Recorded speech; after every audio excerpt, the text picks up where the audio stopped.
Hello guys, welcome back to my channel. मैं हूं Anand, a second year MBBS student at Samara state medical university, जो कि currently Russia में है। आप देख सकते हैं फ़िलहाल मैं स्टडी टेबल पर हूं, यहाँ से वीडियो बना रहा हूं। आज एक बहुत ही महत्वपूर्ण टॉपिक मेरे लाइफ के ऊपर है कि मुझे एक साल मेरा कैसा लगा मुझे रशिया में आकर के। तो बेसिकली सबसे पहली चीज़ तो मैं ये बताना चाहूँगा कि यहाँ की जो वेदर है, आपने सुना होगा कि इंसान अपना रंग बहुत तेज़ी से बदलते हैं, लेकिन यहाँ पे उल्टा है।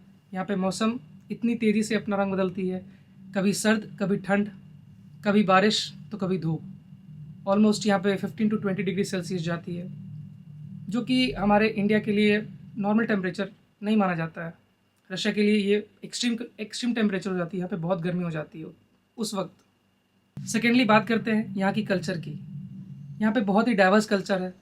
यहाँ की जो लैंग्वेज है, पहले जब मैं आया था, फर्स्ट ईयर में जब आया था, तो मुझे ऐसा लगता था जब मैं सुनता था इनके इनके बात करने का तरीका, तो मुझे अंदर से थोड़ी सी हंसी आती थी।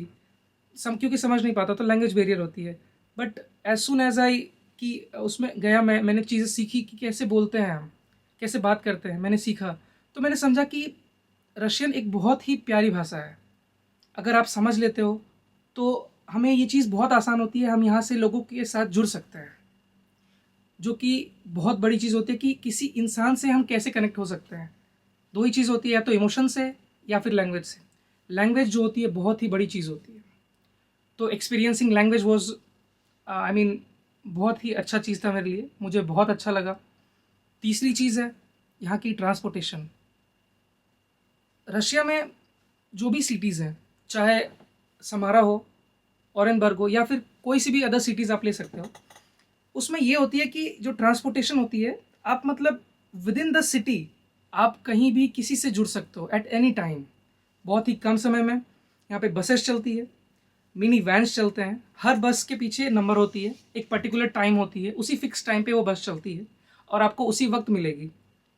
1 से 2 मिनट लेट होती है ज़्यादा से ज़्यादा, बस इससे ज़्यादा कुछ नहीं होती है।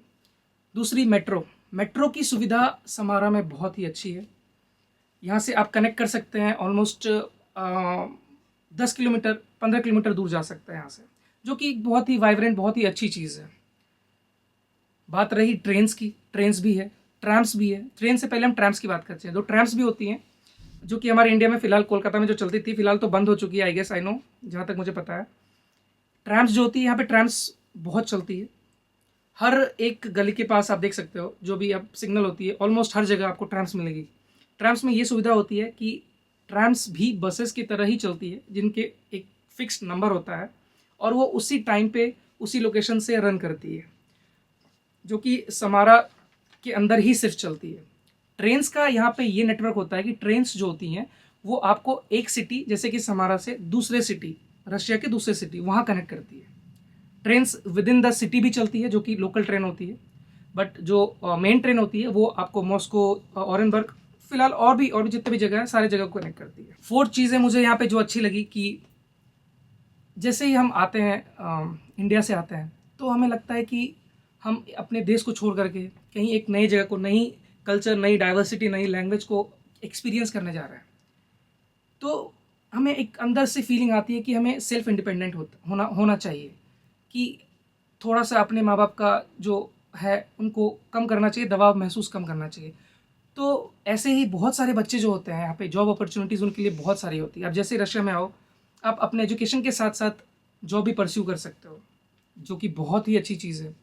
बहुत सारे फील्ड्स हैं, जॉब अपॉर्चुनिटीज़ भर भर के है। और जो यहाँ वेजिंग कैपेसिटी है, जो कि मनी कैपेसिटी जो होती है, वो बहुत ज़्यादा हाई है।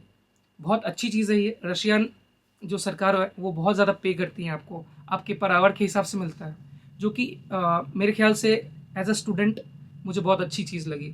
आप थर्ड ईयर के बाद यहाँ पे जो अपना एम्बुलेंस सर्विस होती है, एक एम्बुलेंस सर्विस में आप एग्ज़ाम दे करके काम भी कर सकते हो, जो कॉलेज की तरफ से होती है।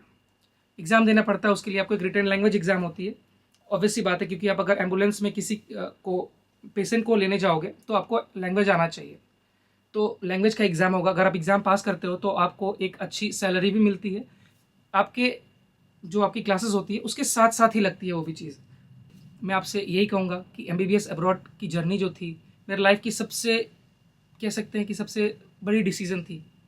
इस सफ़र में बहुत मज़ा आ रहा है, आगे पता नहीं क्या होगा, बट फ़िलहाल जितनी भी जर्नी मैंने की है अभी तक तो मुझे बहुत अच्छा लगा। जितने भी स्टूडेंट्स आते हैं, जिनसे भी हम बात करते हैं, हमारे जितने भी दोस्त हैं, सबका यही कहना है कि हमें कुछ नया सीखने को मिल रहा है।